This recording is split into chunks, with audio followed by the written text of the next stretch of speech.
Hey, welcome to another video. This video is going to be about parental alienation from the side of a step parent in a relationship. Normally, the typical story we hear is the step parent is part of the problem, but in this situation, this person is basically the target.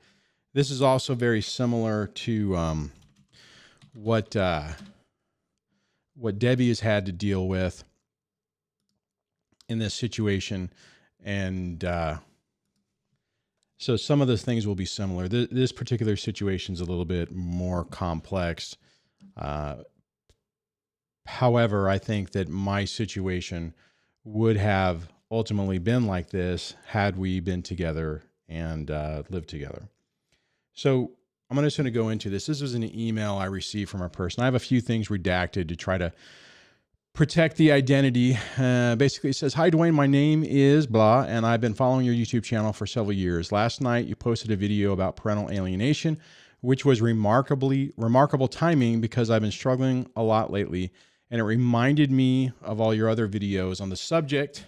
So I spent some time this morning rewatching them. I'm emailing you because I have a question that I can't find answers for anywhere." Okay, so just a brief history. Well, I guess I can read through this. So just to set up the question, I'll give you a brief history. I've been with my spouse for over 10 years, and their children's lives for 9. So he has a daughter and a son, and I have a great relationship with the son, but the daughter has been a pendulum with me. Sometimes we're good for a while, then she pulls away and lashes out at me. Then we're good again. Then she starts pulling away and lashing out again. Their mother is a narcissist, of course, and I suspect a malignant one. For a long time, at the beginning, she tried various methods to get me to leave my now husband, but eventually realized nothing worked for that goal. She then moved on to trying to get me to leave by sabotaging my relationship with the kids, and for several years, my husband and I were able to successfully nullify her attempts, and because I still will not leave, her goal now is to basically alienate her. So it goes on to say, over the last couple of years, however, her enmeshed toxic relationship with her daughter finally brainwashed her against me. It's too long of a story to explain how we know it's parental alienation, but I know you understand all the hows. Yeah, it's very subtle the way these things happen, and it just keeps building up over time. She hasn't spoken to me in over a year, though she and her brother still come to our house every week for visitation. Everything is very awkward and stressful, and I feel her hatred for me, even though she never speaks to me. And over the last couple of years, my husband and I have tried everything to repair the damage, but to no avail, and everything came to a head this week when she spoke to me for the first time, and what she uttered was a disdainful demand for me to get out of her way so she could shower. We only have one bathroom, and I was in the middle of brushing my teeth, and I had to finish in the kitchen. My husband had a talk with her, and he told her later told me that she sounded like her mother, unwilling to accept responsibility and deflecting and all the stuff that narcs do. This was the straw that broke the camel's back for me. My rude awakening that I've lost the battle to parental alienation. I kind of cut it off, so it makes it hard. So this is where my question comes in, because I'm not the biological parent, which makes things a lot more complicated. I'm a step parent, but still the target of parental alienation. I can't find any information on the situation like mine. All I can find is information about where a step parent is the one doing the alienating. I love my husband and I will never leave him, but how are we supposed to live like this? I've been parentally alienated, but he hasn't, which is honestly it's a bad situation, but that's like the best of the bad situation. And I'll get into why I think that in a moment. Will my stepdaughter ever realize the truth? Their mother can't maintain any friendships or relationships. And I've seen firsthand how she treats her own children. She verbally, emotionally, and psychologically abuses them. And her whole life is like a billboard advertising her toxicity. Counter that with my husband's healthy relationship on our friends and family and how we treat our kids. I know their mom just wants her kids to hate whoever she hates. So anyways, and it goes on. And here's the thing. Let me just back up for a moment. So kids, and if I remember correctly, the ages were, I don't know if I redacted them or not. I was trying to make it to where I don't want people to be able to kind of piece together this story. So they're, well, I mean, I guess every minor kid's young, but so they're, not too young, but not late teens or anything. So this is really tough for a child. And then when you have a toxic person, and a couple of things happen in that situation. It's possible that the ex is trying to basically instill that, had it not been for you, things would have worked out.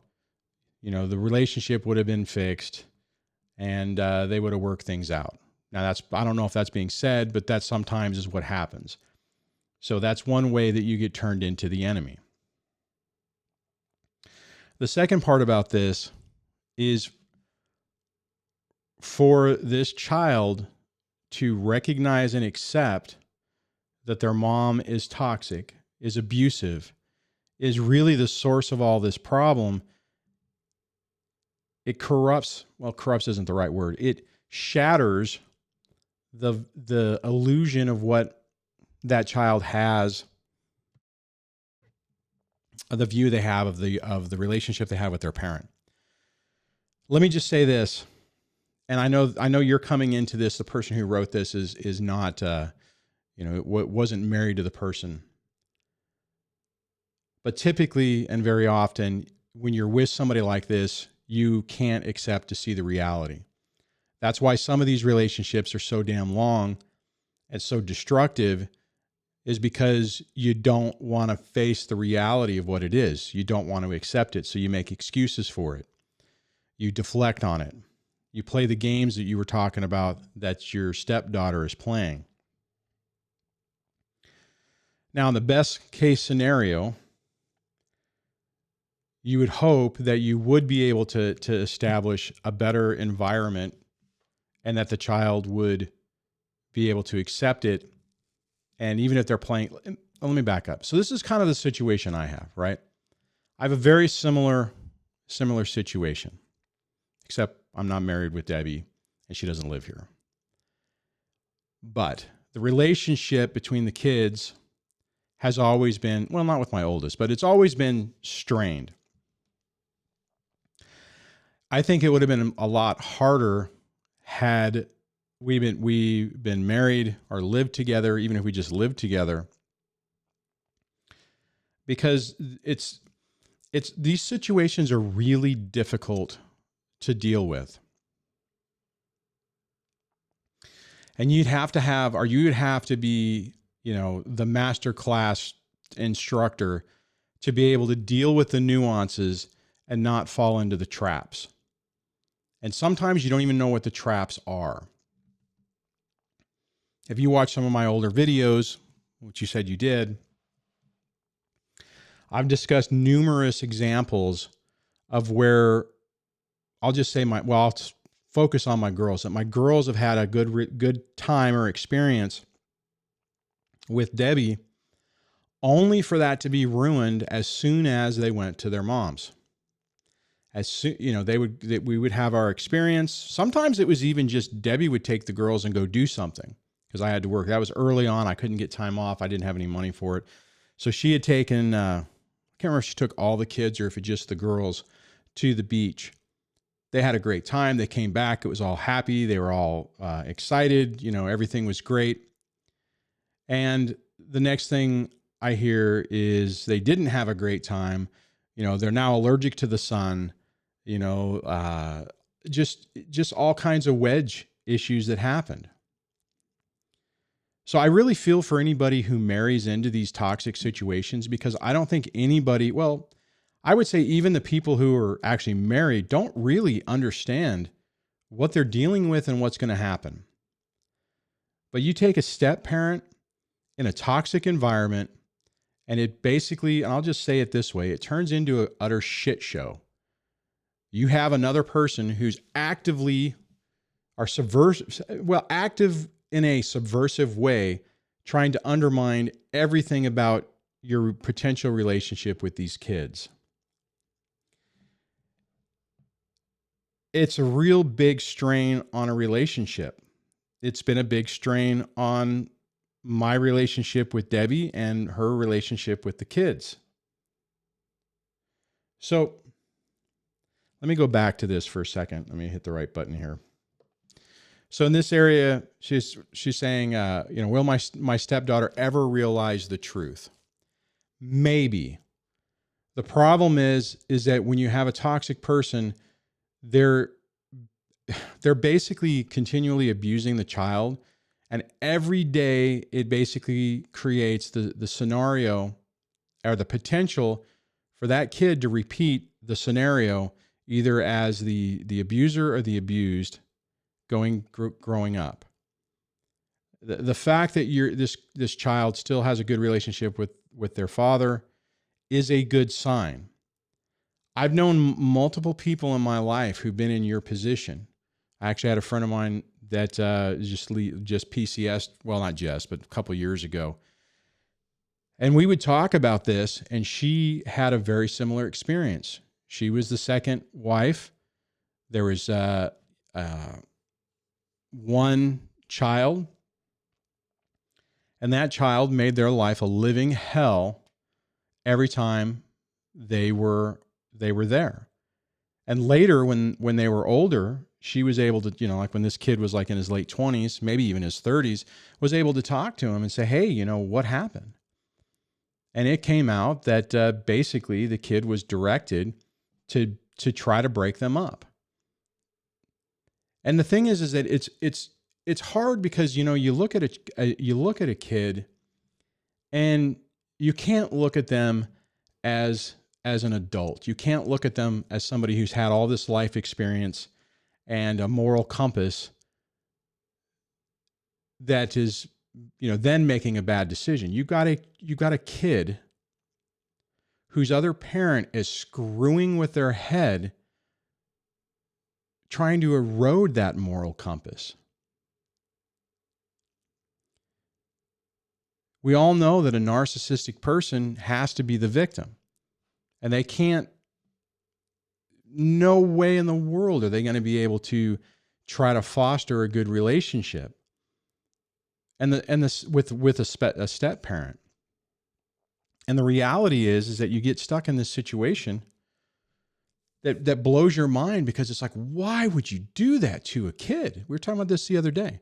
Why would you be in a situation, or why would you set up a scenario to damage the kids, to try to make it this stressful thing, to fill them with anxiety, to basically set them up to have depression, to have mental health issues, anxiety, trust issues, not knowing what side is up. And these people every day get up and they do this, and there's not a darn thing. Well, I guess I've already thrown my monetization out the window. There's not a damn thing that we can do about it. You can't reason with them. You can't try to explain it to them. You can't say that this is hurting their kid, because they're the victim and you're the antagonist. So let me go back to what you were, let me click this over again. She says, but I don't understand how my stepdaughter could believe any lies about me when reality is right in front of her nose. I mentioned that in the beginning part of this. You don't want to accept reality. For her to realize that the reality right in front of her nose is real means that her mom is messed up, which means that she's messed up because part of her mom's there. So you guys have to remember that this is so much more complicated for children. So you go on to say, I can't wrap my head around why, after all these years, suddenly last 2 years, the parental alienation successfully turned my stepdaughter against me. Why, after having spent years and years building a great relationship as a whole family, I've lost hope for her, and I know I've lost this battle. And I know my chances were already slim simply because I'm an add-on to the family, not biologically related to her. So what happens in cases and situations like mine?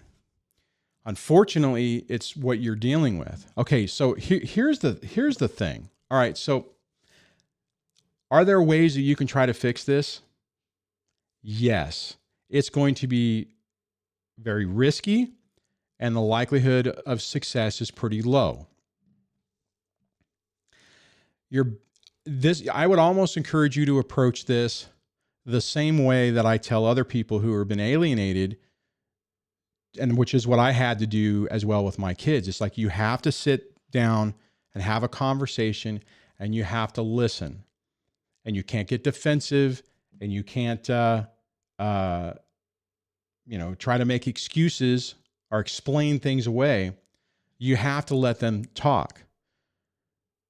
So in that scenario, what I would recommend is that you basically sit, if you think about this. I wouldn't say do this the next time. Plan this out in your head. Think about this for a little bit. But the way you would approach it would be to sit down and say, hey, whatever, hey, Cindy, whatever. Because I don't know if you'd call her Pumpkin or Honey, because that's more of a different role. And just have a conversation and say, hey, look, things have changed in the last few years. I really like the relationship we had, and I want to know what I can do to make it better. I want to know what's the issues, and I'm here to listen to you, and I want to know what you have to say. And I'm not going to get angry. I'm not going to get defensive. And you let them go on a tirade. And it's probably going to feel like they're going to take their bony finger and just go jab, jab, jab, jab, jab, boop, right in your eye. And over and over again. But you have to listen to it. Let them spill their guts. And if they're like, well, I hate you and you ruined everything, and things were so much better before you, whatever it is. I mean, obviously you have to, if they say, well, what you need to do is you just need to leave. And, the answer to that is, well, unfortunately, that's not an option. So what do we do going forward? Because this is uncomfortable. It's obviously uncomfortable for you. It's uncomfortable for me. It's uncomfortable for everyone in the house. So what can we do to try to fix it?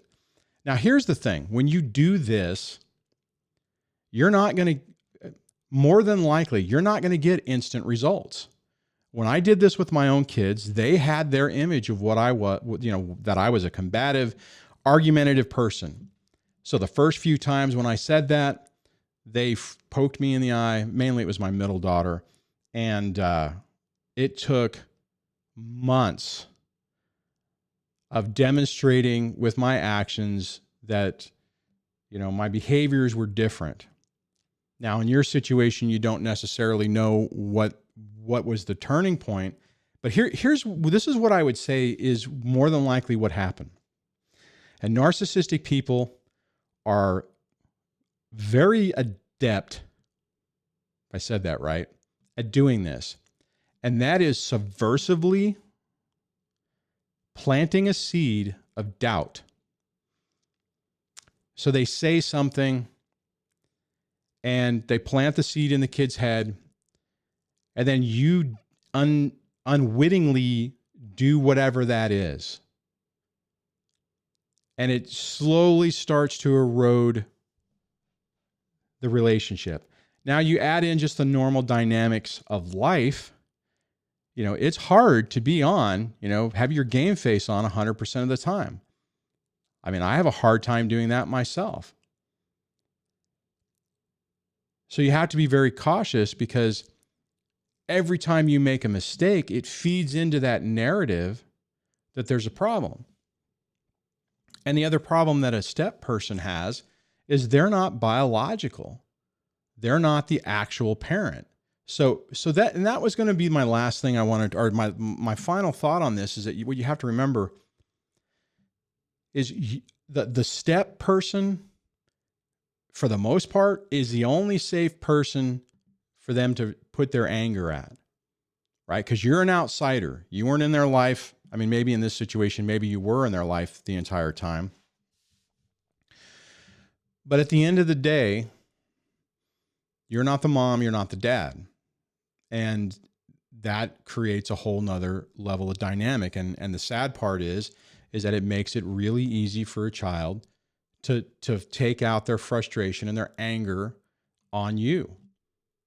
I mean, think about it. Even if she's angry, in this letter, you mentioned, if I can pull it back up, you mentioned about that basically the ex is abusive to everybody.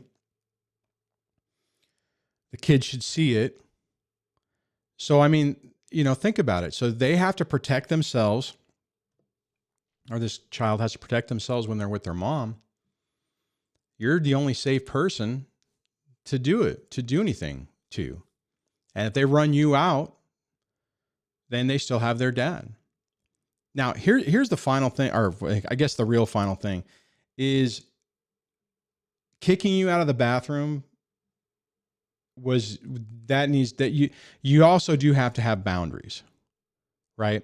And I understand what you're doing. You're picking your battles. And I'm not going to begrudge anybody who makes a decision in the moment that maybe later you would, like from this situation where I'm saying, well, I would not allow that to continue. And what I would say on that, the way I would deal with that as well, there's two ways to deal with it. One is you're like, you do not talk to me that way, go to your room, or something like that. The other, or if you did it the way you did it, then later, and I wouldn't recommend you doing this right now because you got more problems you're trying to solve, but you want to start instilling into that's inappropriate and that's not going to be acceptable. And I understand the risk you guys have, right? I'm sure that you and your husband have had conversations saying, well, if you push too hard, well, the next thing is, well, I don't want to live here. I don't ever want to come over here. And there's all the complications associated with that. So I hope that was helpful. I mean, I did cover some tips that I think can be effective depending on how far gone that relationship is. For that kid to not talk to you for over a year. I mean, kids can be stubborn. And one of the things I've seen with mine, especially my middle daughter, is she takes great pride in being stubborn like her mom and thinks it's a badge of honor, thinks it's a good thing. And I've tried to talk to her about that in the past, and it just falls on deaf ears. So you got to keep in mind that sometimes, especially for a narcissistic person, they like living in chaos, so they don't let things go. So, that's how a kid in this situation can have the tenacity to not speak to you for over a year. So anyways, let me know what you think in the comments below. If you get a chance to watch this, I'm curious I'm sure other people have had this experience. I would love to hear your approach on this and what you've done. And on that, I will catch you on the next one. Take care.